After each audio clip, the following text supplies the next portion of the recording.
recording this? Ooh. Welcome.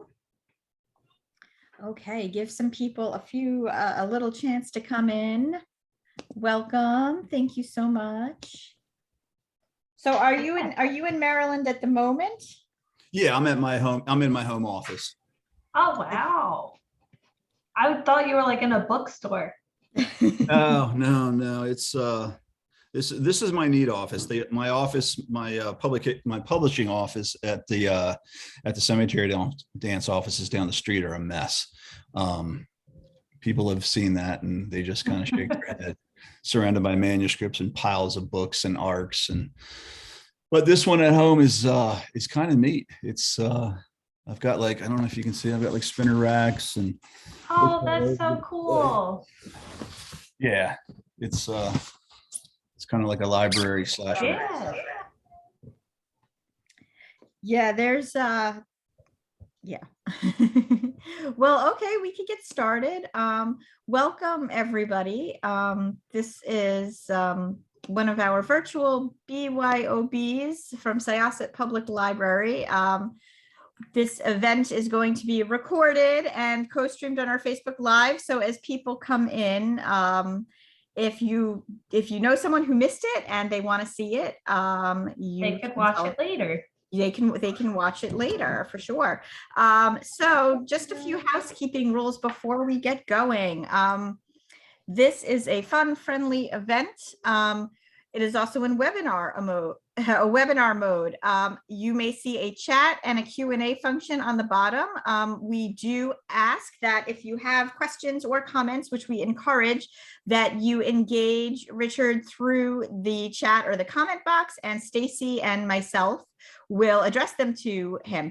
However, as I mentioned, this is a fun, friendly event. So we do ask that you keep it friendly. Any semblance of abusive language, racism, hate speech will have you booted from the meeting, which is certainly not why we are here. We are here to chat with Richard Chizmar about this awesome book, Chasing the Boogeyman, which is just so good and really, really cool. And I just realized I need to change my name from Syosset Library staff. This has been a crazy week.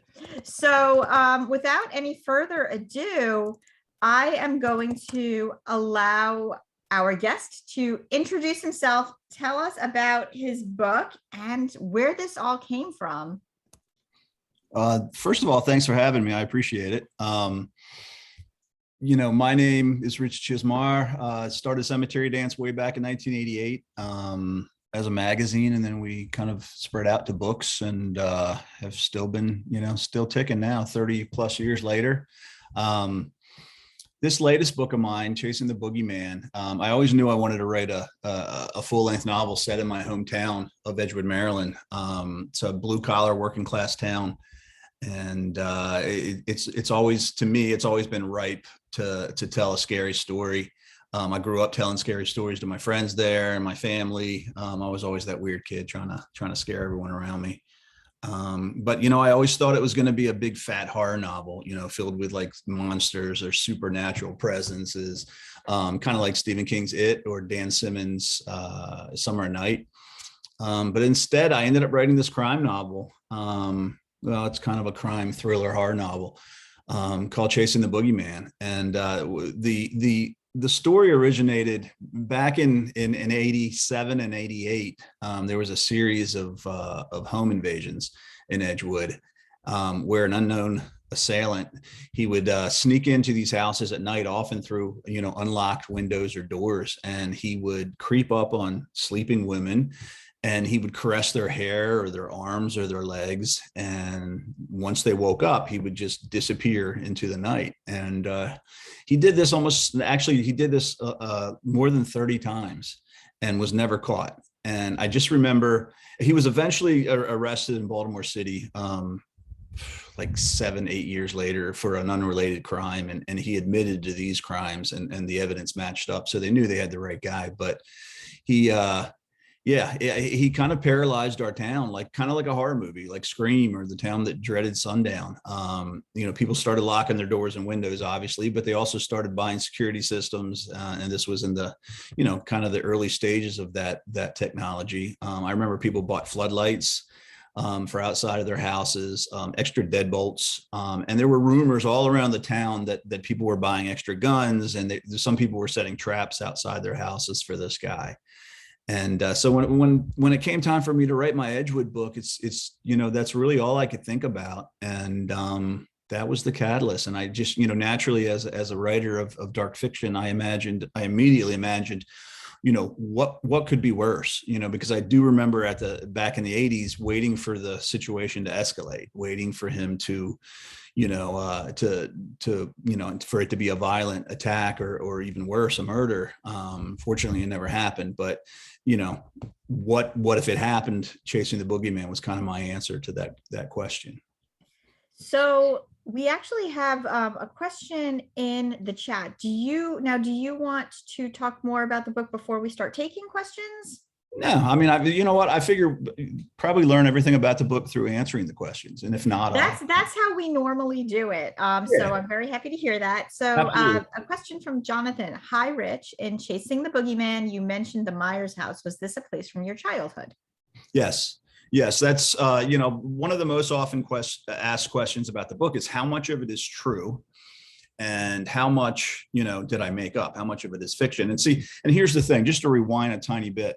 I made myself the main character in this book, which is really, pardon the pun, out of character for me. I'm definitely a behind the scenes kind of guy. I don't go to a lot of conventions. I don't get out much.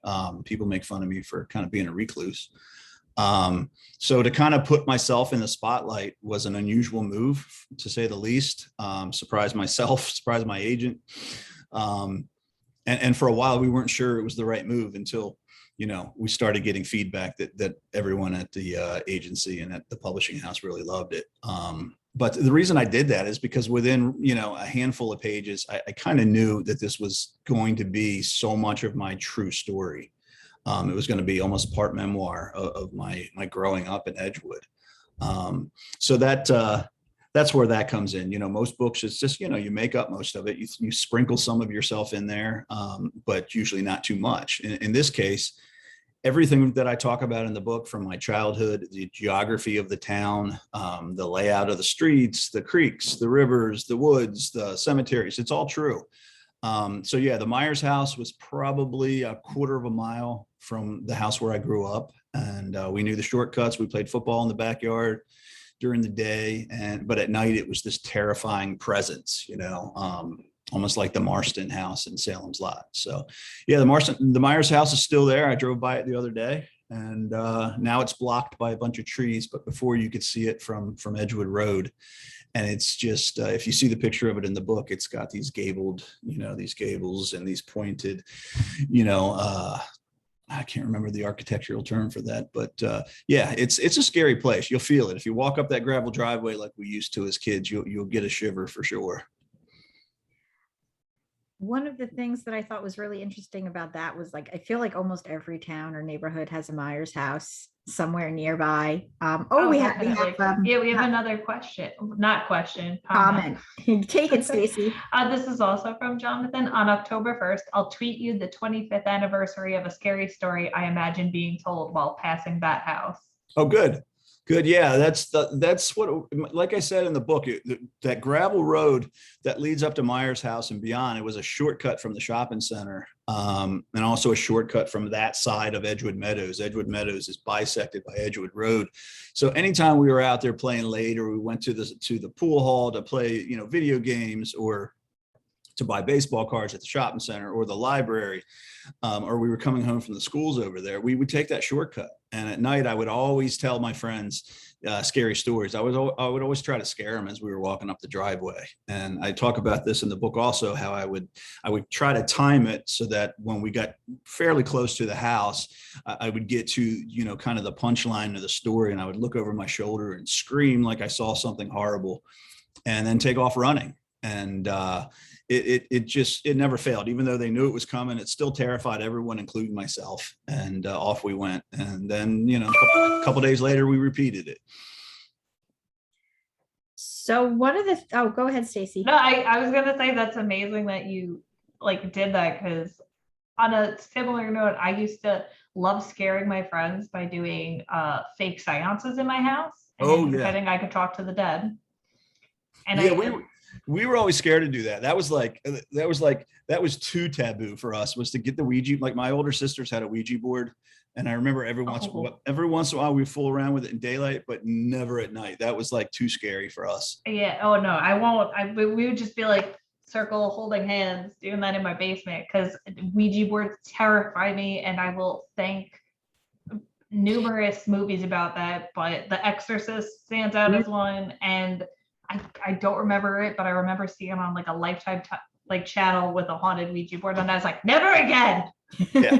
No, I did a podcast last month with, or earlier this month, it's all blurring together, but with Stephen Graham Jones, who has a book out called My Heart is a Chainsaw, and he's great. He's fabulous. Yeah. He really is. And I've never met him. I had never spoke with him before doing this joint podcast with him. And by the end, I felt like he was my brother, because we had so much in common. But that's one of the things we both agreed on. We're like, we're a little tentative to mess with demons and the devil, because that just, in his words, it's like you're inviting trouble. And we're grown men, but that's something else I found out about Stephen is I admitted during that podcast, and often do, I'm a big chicken. I'm a believer. So, I sit down with my oldest son and we watch Paranormal Activity, and we get like through half the movie, and then we look at each other and we're like, let's turn this off and finish it tomorrow in the daylight. And that's, I'm still, people are astonished. They're like, you've done all this in the genre and you're still scared of things. I'm like, I'm more scared than ever, because, my imagination has kind of been tailored to believe. So yeah. And what you said earlier, every town does have a haunted house. That's kind of the neat thing about Boogeyman is, initially I thought maybe this was too personal of a story to connect with other readers. And then what I discovered after the book came out and I started hearing from readers was that I was kind of telling shared stories for all of us. Every town has that legend. Every town has a haunted house. Every town has a wrong side of the tracks. And, so it was just interesting. Even people who grew up far, far away from here said, we lived the same childhood, and that was neat to experience. So somebody says, I love that you set the story between college and real life, which is actually, like, in a way, its own scary story. It's and that was one of the main points of why I chose that time. And I mean, and it really did happen then, as far as myself, I graduated and then I moved home for a 9-month period before I got married.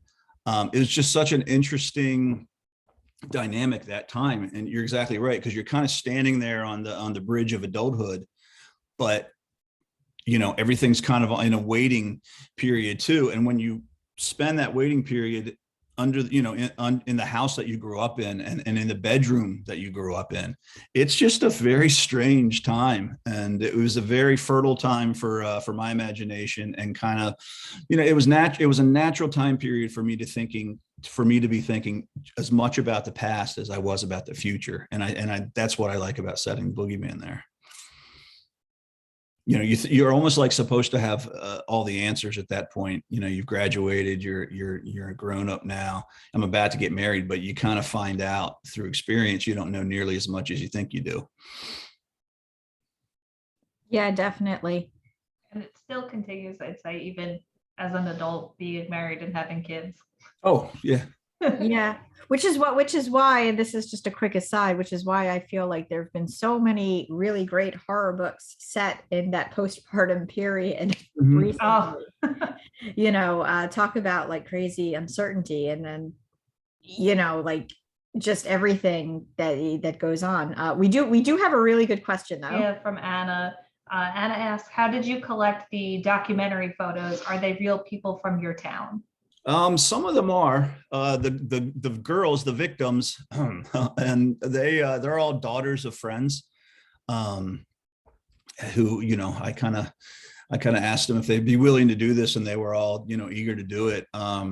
The only survivor, Annie, is my next door neighbor. And like I talk about in the afterword, I couldn't I couldn't handle killing her in the book because I see her like all the time, and I would feel too bad. But a lot of the other people, a lot of the police officers, some of the bystanders, that kind of thing, they're actors that this production company, this local production company I've worked with before, Simpatico Films, they brought in actors and put them in wardrobe and took pictures and the whole thing. Other than that, Billy and I my son and I took all the pictures, and we had a blast doing that. That was one of the most fun aspects of the book. I have actually a question myself. Are you a true crime fan? It's funny because, I mean, it's not funny because it's actually quite a sad story, but recently a Netflix series, a true crime about a young man, I'm trying to remember what it was, whether or not he had multiple personality disorder. I know I don't remember the title either. Yeah, I feel like I just saw the trailer for that, but I thought you were going to talk about the case that actually like just happened, the Gabby case. Oh, I wasn't even thinking about that. Yeah, but are you a true crime fan to begin with? I am. I still, people will sometimes ask me, what's the scariest book that you've ever read? And I always have, my stock answers, Stephen King's It, and, The Exorcist and a few others. But then I always say, but it may be Anne Rule's The Stranger Beside Me, because that book, I had nightmares after I read that book the first time. I've read it several times since, because it is such an amazing, twisted, unbelievable story that you almost feel like it has to be a novel. But just the fact that that these human monsters walk the earth, and she was, she worked with one and became friends with one, and what Anne Rule did for a living and does for a living now, it's just like I said, it's unbelievable. But yeah, I'm a big true crime fan, always have been. So much respect for the writers who do that, and for the families who allow them to do it. I can't even imagine like the psychological toll that it must take on all of them, to open up, to their lives to that kind of a story, and then to the people who write them. It's just such a huge responsibility. So yeah, I'm a big fan. I always thought I would, I'd be interested in doing something like that. And then I think about all the research that would go into it, and I'm like, you know what, Chasing the Boogeyman was kind of my cheat, because when it came to research, I could make up most of it. So but yeah, that's where the idea to do it in a true crime format came from, was my affection for those books. I love also that you said you're a big chicken, because I feel like I am a huge chicken, and it's gotten a lot better. I mean, like now I'm just like, yeah, no, that was scary. But you're a liar. I don't know, man. Sometimes. But yeah, I used to be terrified of everything as a kid, and now I just seek it out. Yeah.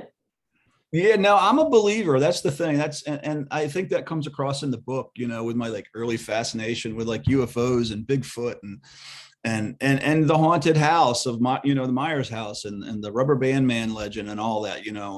I believed in all that stuff. And I mentioned my older son. He's a filmmaker and a writer, and he has a big imagination. And the two of us are terrified by half of these movies. And then my youngest son, who is much more practical, we'll be like, he'll make fun of us, and we're like, you're just not scared because you don't have the same imagination. And he just laughs at us. But yeah, it's still me. If I have to go, we live in a 230-year-old house.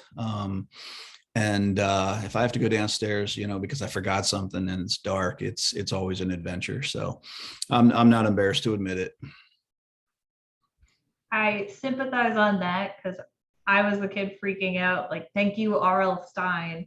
I used to think Slappy the Dummy was gonna come at me from the dark, and I'm like, gotta run, gotta do this. And now I have a puppy, and she's adorable and crazy, but I came up, it was literally last night, I'm bringing up laundry from my basement. I don't have like a huge house or anything, but I'm coming up, and I just turn and I noticed my husband shut all the lights, and I was like, great. And I just see from the kitchen, she's just kind of like staring, like her fur over her eyes. I was like, great.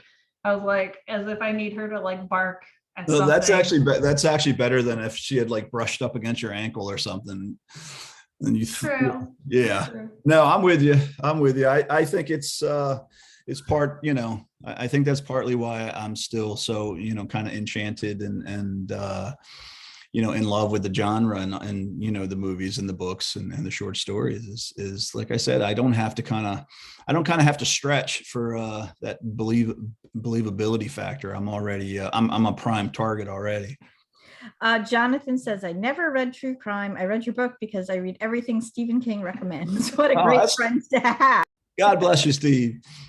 Yeah. Well, tell Jonathan, thank you. I appreciate it. And I will thank Steve again later on tonight.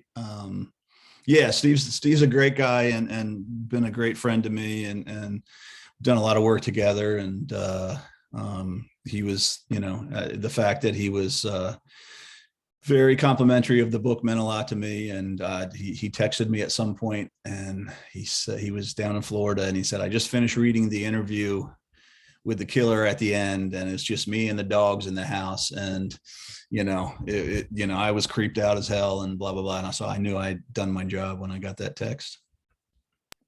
I'm actually going to put in the chat.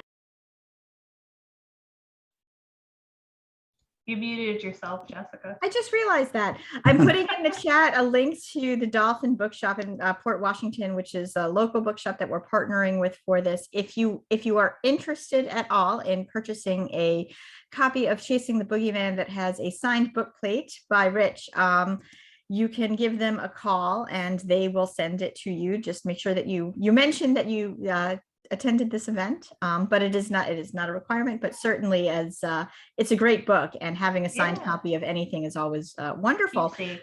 So question, because Stacy and I are huge fans of Stephen King and Joe Hill. How did that relationship begin? And were you just geeking out the entire time? I started the magazine back in '88. So that's when I started, sending up to Bangor, Maine, up to his office, to his assistant at the time, a wonderful lady named Shirley. And I would send every issue of the magazine with a letter that I'm sure, excuse me, said, when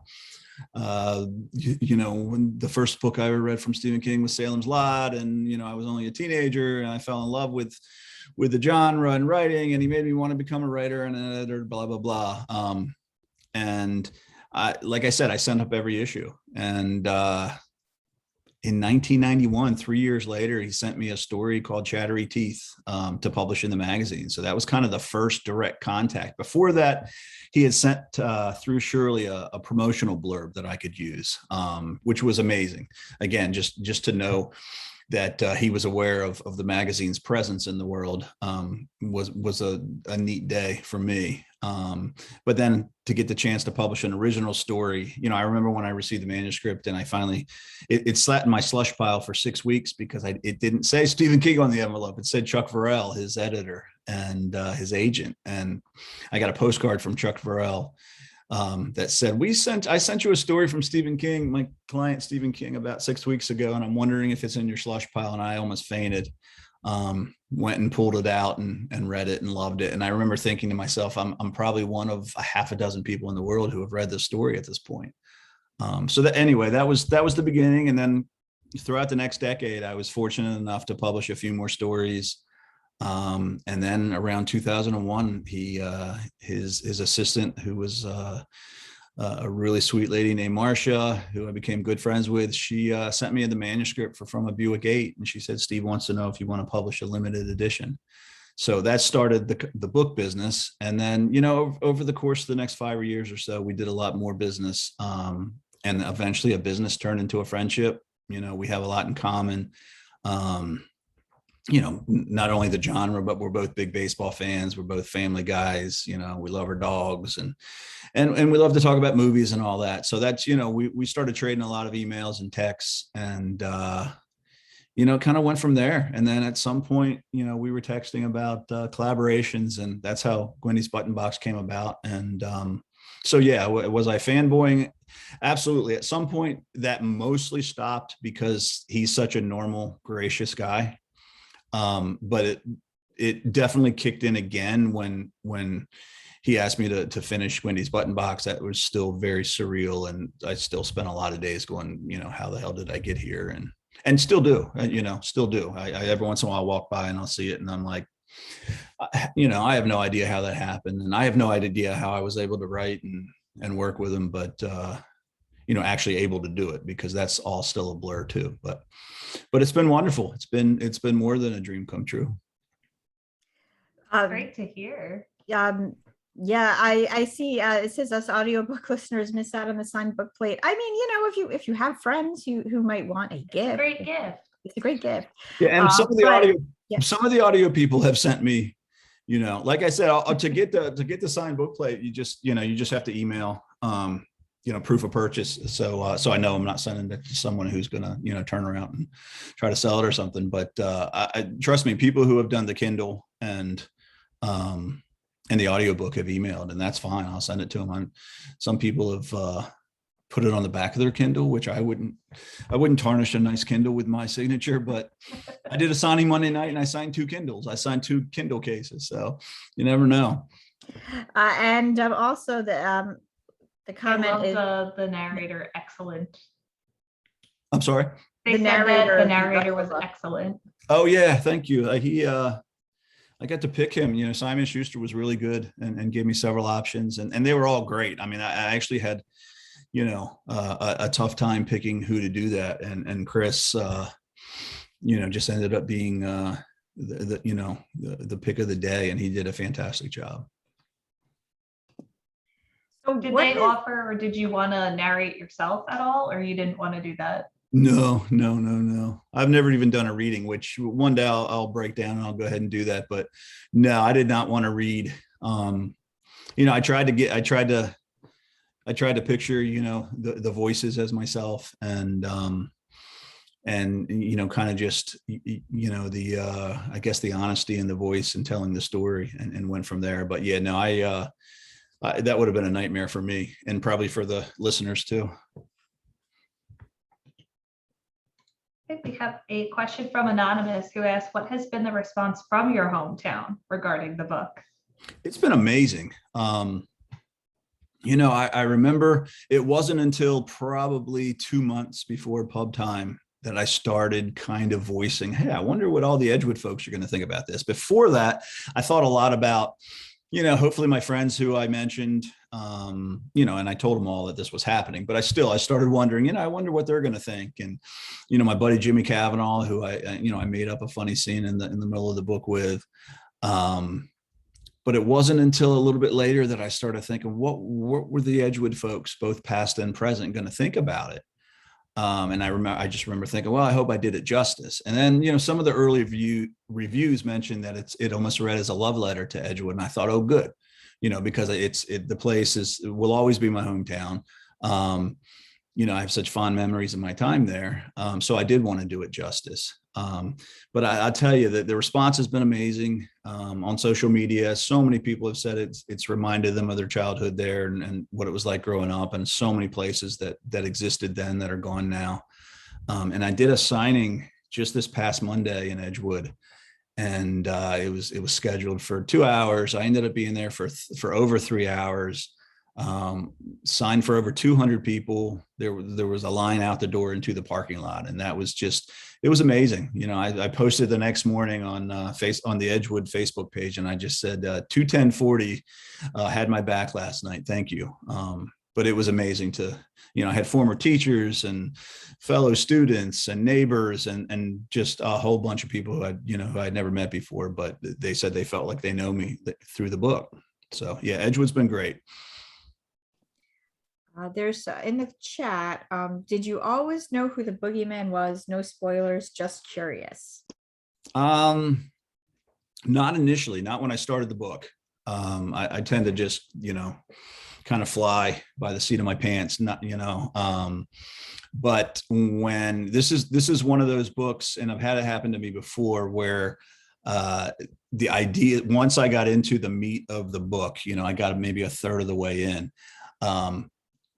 So many plot points and so many moments from the book were kind of flying at me so quickly that I really started kind of outlining the rest of the book. And at that point I knew, how it was going to end, how it was going to, climax in the book. But yeah, I don't usually outline, I usually kind of like to let, surprise myself. But in those cases where they're coming fast and furious at you, I'd never trust myself anymore to say that's a great idea and I'll remember it, because I've forgotten probably 90% of those. I used to wake up with ideas all the time. Oh, that's such a good idea, I'll never forget it. And then by the time I was finished breakfast, I was like, oh my God, it's gone. So yeah, I knew. And I've told people Chasing the Boogeyman was one of those rare books where the story was just there for me, and I was kind of just brushing sand and debris away from it to expose it. It was kind of there fully formed from the beginning. How many people, this is my question. So how many people in the story were like actual people from your life? I know you mentioned it in the afterword, but now that has left my mind. Right. I mean, I know that Kara is your actual wife. So. Right. And my children who I refer to, my sisters who I refer to in the book, my parents, all of that is all of the early stuff where I talk about growing up there and what my life was like there. And, even in 1988 as a young man, all these people are true. I mean, real people, as we get into the crime aspect of the story, then that changes a little bit. There was no, detective. I mean, I know some detectives, but I didn't in 1988. So I made that up. And then the big one that everyone is disappointed about is there is no Carly Albright. She was kind of a combination of several young women who I know. I wish there was a Carly Albright because she's awesome and she'd be a great friend. And I've had a bunch of people say, you need to write about Carly again. And I'm like, don't worry, I will. By the time I finished the book, I missed her. And so I knew she was a good character. And yeah, she made me laugh and she made me proud of her. And I kind of just feel like I just scratched the surface with Carly. But yeah, all those other people, they're real people. That's a couple of them were there at the signing. And, when I talk about the guys I was playing basketball with, they're all guys who I really played basketball with. And Fred Anderson, the father of two of my best friends, who was a prominent fixture at 7-Eleven. He's a real guy. He's still kicking. And so, yeah, that was kind of the fun of the book. It's just such an unusual way for me to tell the story that it really touched a lot of people's lives who I know in a good way.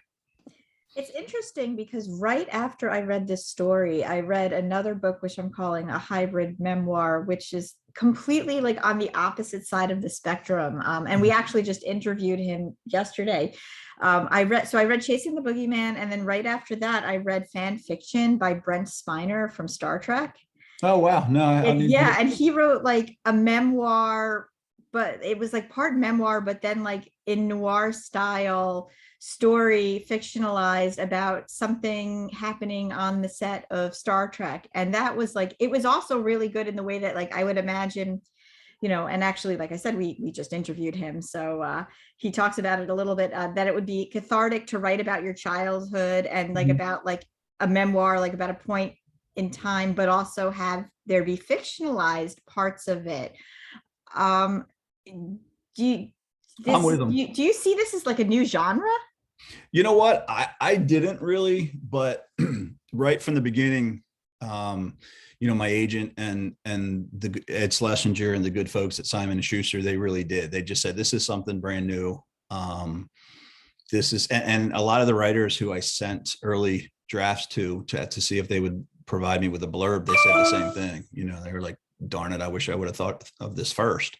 And I wish I could say that was like my original plan. And I've said this many times that I should go back and like predate an outline or something, so it makes me look smart. But no, it just, happy accident, same thing. It's like, I'm writing and I'm like, hey, this would make a good true crime type of a story. And then, hey, this would be a better story if you're the main character, Rich, because it's going to be so much of you in the story that you're going to have a hard time faking that it's not you. So just do it and see how it's received. And so, yeah, as usual, it's not because of any, brain power on my point is just kind of those, what I call the happy accidents of writing. Yeah, I have a feeling we'll probably see more of it. For me, it was a great experience. I can relate to what you just said that he said last night. At times it almost felt like self-indulgent for me, because here I am just writing about my past and I'm cracking up, laughing, reliving some of these experiences with my friends. And, my parents, my mom, I lost my mom back in 2001 and my dad in 2007. So, for 3 or 4 months that it took me to write the first draft of this book, my parents were alive again, and I was living under the same roof with them, and my mom was cooking her wonderful dinners for me. And I could still smell my dad's cologne, or aftershave rather. And so in that way, it was like I said, it almost felt like I should not get paid for this because I'm having too much fun doing this. We have an audience question. Did you do research with the detectives on how they investigate?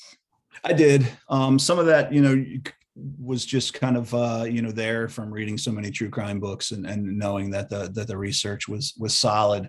I based the ending on an actual case, as far as taking the DNA off the, I don't want to say too much, but I did some research, and I talked to some people who I know who are both, sheriff's department, state police, FBI. So I kind of made sure that I just didn't want to dig too deep. I didn't want it to become too technical, but I wanted to make sure that I didn't make any big, broad stroke mistakes. So they were a big help, and I made sure I thanked them in the afterward. Is there another book that you're working on at the moment, or are you sort of writing this one out? I've been doing some film stuff and writing a couple introductions to anthologies and other writers' short story collections. I'm about to start a book. I like to start books in the fall, and I'm sure it's just because, it's always been my favorite season, but it also has worked out timing wise for me that way. So I'm about to start a new book in about the next, week or two. I'm excited. Is it the Carly Albright book? It might be. It might be. I definitely, Albright girl detective. There's definitely a sequel to Boogeyman in mind. I purposely left some. It's interesting. I didn't leave some questions unanswered because of the idea of a sequel. Because when I finished it, it wasn't even a thought in my mind. I did it simply because that's how life works. It doesn't always tie up in a neat bow and have a neat conclusion, and especially crime and investigative type stories. So I left some things unanswered, particularly in relation to the interview with the killer at the end, and some of the telltales that he left throughout the book. But the more I thought about it, the more I just thought, what, I have the answers to those questions. So if I can figure out a neat way to frame it and tell a continuation of it, then I would do that. And I think I figured out how to do that. So I don't know whether that's the next one or not, but it might be. I'll tell you in 2 weeks. That's exciting though. I like when, because the way you say it, like life doesn't work out that way where everything's perfectly tied up, wrapped up for you. Right. But I think just that, and the fact that it is like autobiographical fiction, Mm-hmm. that's why people really resonated with it. And you've gotten so many rave reviews across the platforms that people write reviews on. And it's just really great to kind of see that like people could relate to whether they're, from nearby or, all the way across the country to do something to connect and do that. I like when authors could do that, but I'm very excited that you say that you're open to, more in that world. Yeah. I mean, I'm excited to continue the story. And it would be modern day, and it would be me supposedly being older and wiser, but probably demonstrating that I'm, I am both, but not as much as I should be, that sort of thing. But yeah, the reviews have been great. I mean, that, I've been really fortunate and really grateful. And, you get a handful of ones who are like, oh, it was too boring. It was too technical, or too much about, this guy's got an ego because he wrote too much about himself. And and I expected that. But what's made me really happy is that people have not only identified with, the setting of a small town or the friendships, but also the family aspect and kind of the nostalgia factor. And the fact that there's a lot of heart to the story. You know, I was fortunate that I grew up in a loving family, and you know, I can't tell you how many people I've had write to me personally and just say it was so neat to read something that had a lot of heart and soul to it, and that feeling, and then all of a sudden you know, the contrast with the darkness of the crimes. And again, it wasn't something I initially, it wasn't you know, brain power that did that. It was just the way the story took me. But I'm glad people have responded to that. Do you usually yeah, read all definitely. of your reviews? Not like all of them, but read reviews on like your work, or you just kind of like skim a little bit and then be like, okay, I'm done. Well, what's interesting, in the beginning, Simon Schuster did a lot with Goodreads, and I didn't have any real experience with Goodreads, even though, you know, I discovered I was on there and I had tons of reviews for all my previous stuff. And I remember, you know, the publicist and several other people, oh, be careful with Goodreads because they're just brutal. And I was really fortunate because like 90% of those first 100 reviews or whatever were really positive. And I remember saying, you know, getting spoiled here. So I did read them all. I've always skimmed through Amazon because they're, you know, they're kind of humorous. I read them out loud to my family sometimes. I'm like, this is the best book I've read this year. This was captivating. I could not put it down. I actually called out of work so I could finish it. This book is horrible. It's boring. It's not, you know, doesn't live up to the hype. And this is just like rapid fire. They're coming, you know, they're both so positive and so negative. So I've always had thick skin, so reviews don't bother me. I definitely don't seek them out. But with this, where I've been kind of working hand in hand with the Simon & Schuster publicity team, you know, I've forwarded a lot of reviews to them. So I kind of skim them and send them on, and then they, you know, they do what they do with them. But yeah, I've always been the rare writer who has thick skin and who says it and is actually telling the truth. I learned that early on, that you could tell people, you can be honest with me, I've got thick skin, and they still won't believe you because they've been burned too many times in the past. You know, the writers saying, you can tell me the truth. I'm fine with it. And then they tell them the truth, and here come the tears or the cuss words. And that's never been me. I think it's a sports background. You know, you're used to taking constructive criticism, and you're used to either swallowing it or listening and you know, using it to make yourself better. So The 80s is, I think, like, it's a really good time to set a horror story in for numerous reasons. So much going on. But there's also like, that was like really just when the whole horror genre was having a really good time, but also at the same time not such a good time, because then people who were into it were being targeted for, you know, like in like satanic panics and things like that. But also, you know, so there's that, and it calls back to that, but also because technology was not where it is now. right. And There were no cell phones. Yeah, no cell phones. Yeah. Cell No phones, internet. yeah. No, you're 100% right. I mean, with Boogeyman, it was neat because that was the summer Silence of the Lambs came out as a book, you know, and I talk about what movies were out, you know, Halloween, I think it was Halloween 3 or 4. It was Halloween 4, actually, I think. But, and you're right. You know, there was a lot going on, both positive and negative. From a creator standpoint, it was a great time, despite satanic panic and that type of thing, because there were so many underground, you know, small press publications, both for magazines and books and filmmakers. And there was no internet. So there was no kind of shortcut to doing it. You know, you had to be very passionate about it to pursue it. And I know as a young writer, I wrote an introduction earlier this week where I talked about that time period. And I just said it was such a wonderful time because no matter what kind of story you wrote, whether it was quiet, psychological, or whether it was violent and splatterpunk, and you had a place to send it. You had numerous places to send it. So when the inevitable rejections came back, you had another place to pop it in the mail and send it to. And it was almost like this wonderful training ground for people like me who were trying to become writers and creative people. And now, you know, it's completely different as far as the short story market, even with the, you know, the ease of online publishing. It's such a different, you know, landscape out there. So yeah, for me, I came along at the right time. And if I hadn't come along, then goodness knows what I'd be doing. Somebody says the 80s is Jason Voorhees, Michael Myers, and Freddy Krueger.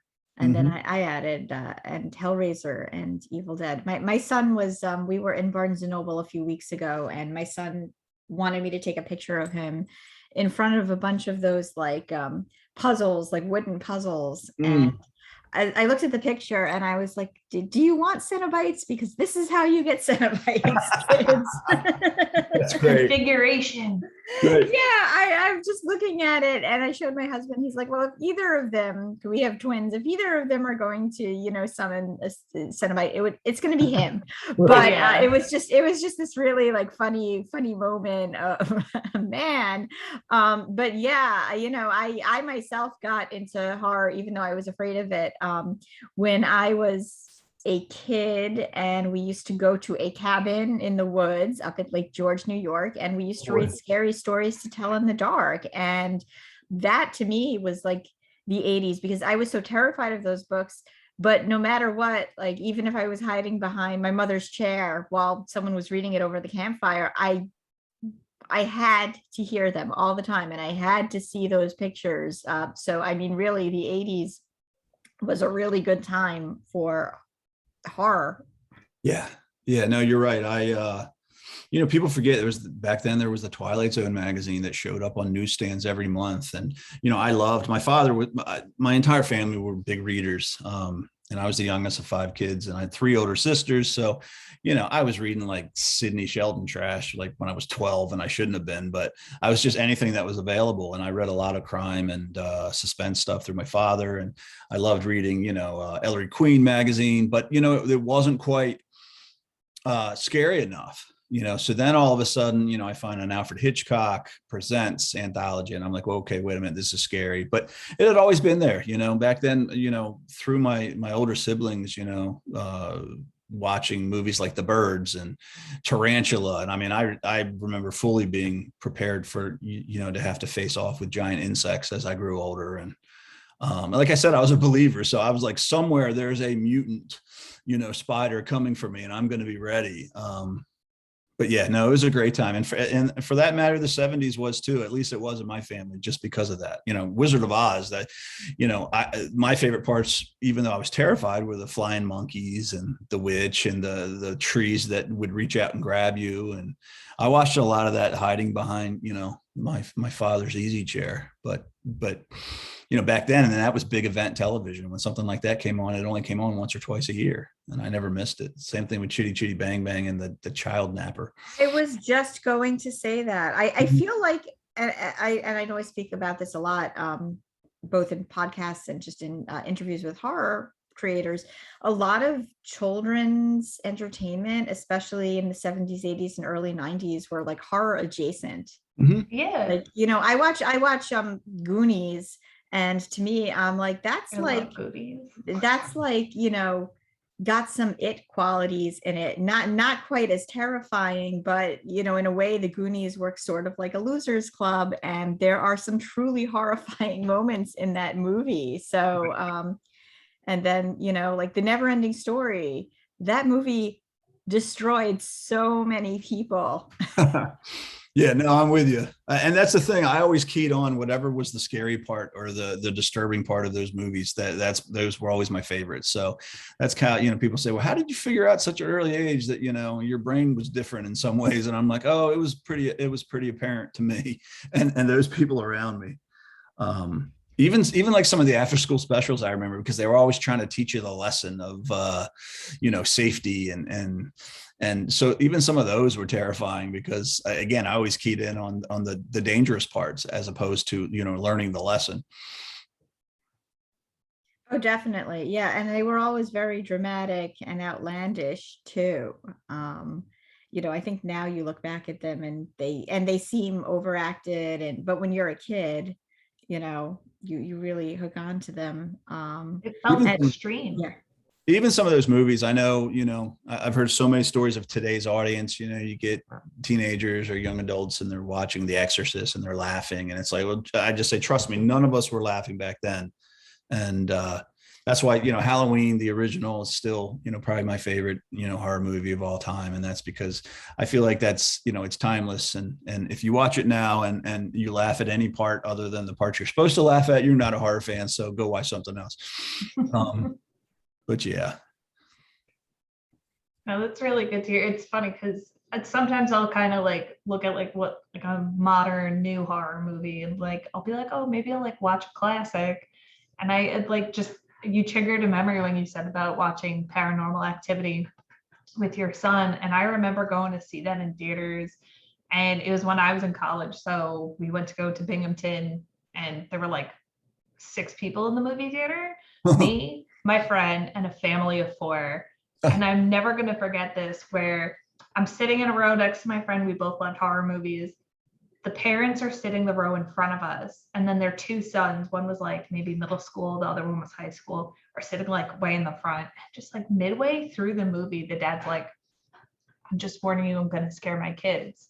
And we're like, what? And he's like, and we're just like, great. And like it has jump scares. And I just see him crawl down the aisle of the theater, go into the row behind his kids. His wife is just like, oh my God. And I was like, is this really going to happen? And you just see him jump up behind his kids and scare the living daylights out of them. And I was like, this is the best. And I need to have like, anytime I need to have this family, like come watch all the movies with me. Yes. No, that's wonderful. great.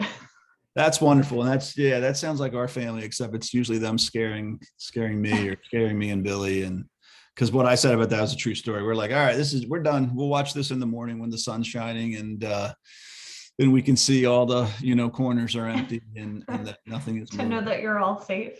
This is actually a great comment from the audience. My mother read every Stephen King book. The first novel I ever read was Pet Sematary. It taught me how to read, and I went on to earn 4 college degrees after repeating 3rd grade. Wow. Yeah, hey, Jonathan. I'll mention that to him. He there's a lot of stories like that. That's why at some point it was so satisfying that Stephen King started receiving, kind of the respect that he deserved from the mass, critics and because he's changed a lot of lives, and he's taught a lot of people a lot of different things. So that's neat. It was the story that Stacy was telling me, talking about scaring people. You reminded me back when The Ring, the American version, came out. One of my friends was telling me that they pulled a prank on a college friend where he was afraid of that whole scene, and they waited until he fell asleep on the couch, and their friend with long black hair came in and they turned the TV to snow, and she started crawling into the room. He just started screaming. I think people are really mean to each other. Yeah, see, I might have a heart attack. That's but yeah, I mean, I remember watching The Descent with my son, and we squealed like 10 times, and it's just like, again, we're done. We're like, you know what? I'm not even embarrassed by that. It was just a really good movie. But so we don't have much time left, and I want to again if the audience has questions or comments. But is there anything you want to leave us with? Any really good books that maybe haven't gotten as much press as you think they should get? The new Ronald Malfi book, and now I'm going to forget the title. I think it's Come With Me, is a really good book. It's out in trade paperback right now. Another one, I'm trying to think of the title. I just did a short list because a Barnes and Noble in Pennsylvania, they're going to do an end cap of Chasing the Boogeyman for October, and then what my picks are for the month. And of course, it's been a long day and my mind is blanking, so I apologize for that, writers who I should be suggesting. But and there's a Christopher Golden book coming up, Road of Bones. It's not out yet. I think it'll be out in a few months. You guys should write that title down and pick that one up. Yeah, I've been hearing some really good things about that. It's genuinely frightening, and the characters, that's always kind of my first thing is can I connect with these guys and women, and I definitely can in that book. So I think people will enjoy it. Other than that, I've had, I'm on a good run, and I wish my brain wasn't so foggy. Today was one of those mundane work days where I answered like 50 emails and did 10 phone calls. And so my brain's kind of mush, but I'll follow up with a bunch of suggestions on social media so people can track me down there. Much appreciated. Yeah, we always love recommendations. Yeah, I've been, so like I said, I've been, I go through ruts just like everyone else. And usually I end up texting, a handful of people. I'm like, all right, give me a surefire, because I need one. But I've been fortunate that like the last 10 books I've read have all been knockouts. And I'm actually rereading Salem's Lot right now just because it's almost October and my son read it for the first time. So through discussing it with him, I was so jealous of the fact that he was standing in the shadows of the Marston house for the first time ever. And he was meeting Sue Norton, and he was, learning about the town, and he would, every once in a while I get a text and it would be this classic sentence from Salem's Lot. And I was just like, by the time we were finished, I was like, all right, I'm reading that next, even though I have tons of work to do and other books that I promised to read. I'm going to read that. So that's where I am.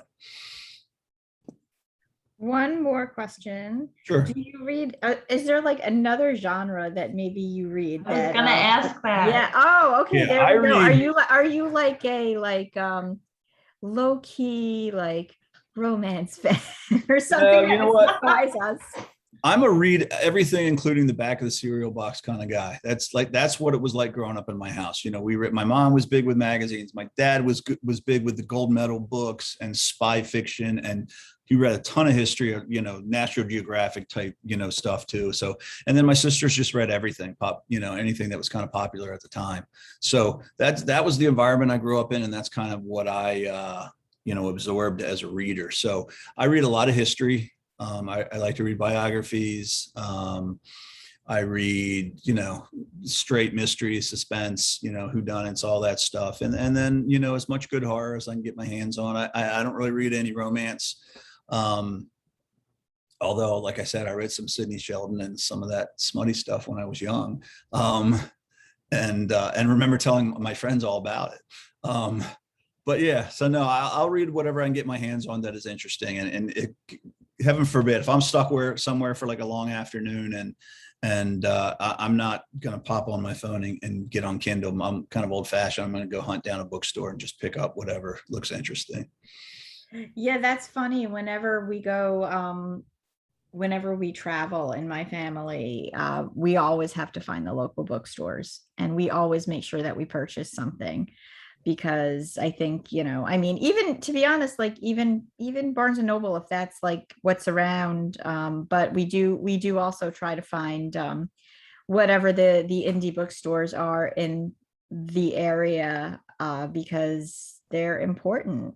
Yeah, I love them all. And, used bookstores are like, are like treasure hunts for me. There was a Carroll's used bookstore in Edgewood when I was growing up, and I still come across on my paperback shelves in the racks, old paperbacks that have the Carroll's used bookstore stamp inside the cover. And that I met several people at the Edgewood signing who also grew up going there. And I was so excited to talk about with them. I'm like, do you remember the saggy floors in the general fiction section? You always felt like you were going to fall through, and because it was just this trailer set back in a parking lot. But for me, it was heaven because the books were plentiful and cheap, and you could bring in books and trade. And yeah, I got to know the owner very well. We just lost a wonderful independent bookstore online called The Book Review. Mm-hmm. Although I have heard that there's rumors they might find a new place, but it's not 100%. Oh, but actually, a shout out to a favorite used bookstore. If anybody is ever in the Pioneer Valley area in Massachusetts, Montague Book Mill is the coolest place. It's like this little shack off the beaten path, and there's a fancy restaurant underneath it, but the book mill itself is all used books. There's a little cafe attached to it, and it overlooks a waterfall. Oh, wow. Yeah. I would love if someone would publish a big, long, encompassing article about used bookstores across the country, and would list addresses and phone numbers. And I think there's someone out there who could do a great job and would do it. I think on the other hand, I think some people are really protective of their small town and local used bookstores because they don't want people calling in and stealing all their good books. At least I've kind of run across that attitude a few times, and it, I can't blame them because you just want, you want your bookstore to prosper, and you want to get as much of the good stuff as you can yourself. But I would love to take a road trip myself and just hit the road for a couple of weeks, and that shows you what kind of a book nerd I am. But just to go visit used bookstores, that would be a blast. Well, if you end up at Montague, send me an email and let me know what you think about it. I will. So I want to thank everybody for attending this event on behalf of Syosset Public Library. I'm Jessica. My librarian co-host is Stacy. And we want to thank Rich Chizmar. This will be available on the library's YouTube page, on playback on Trending Syosset Library's Facebook page, and eventually on Turn the Page Syosset Library's podcast and audio version. So a triple threat of Richard Chizmar, and please come back. Anytime. Yeah, you're always welcome. Yeah, if you wanna have me back in February when Gwendy's final task comes out, I'd be happy to come back and talk about the third Gwendy book with Steve King. Oh my God, that would be amazing. Yeah. I'm actually going to, I told we have our winter programming due. Let's get on it, Jessica. Let's do it. All right. I'm going to be in touch. All right, everybody, have a wonderful night. Thank you.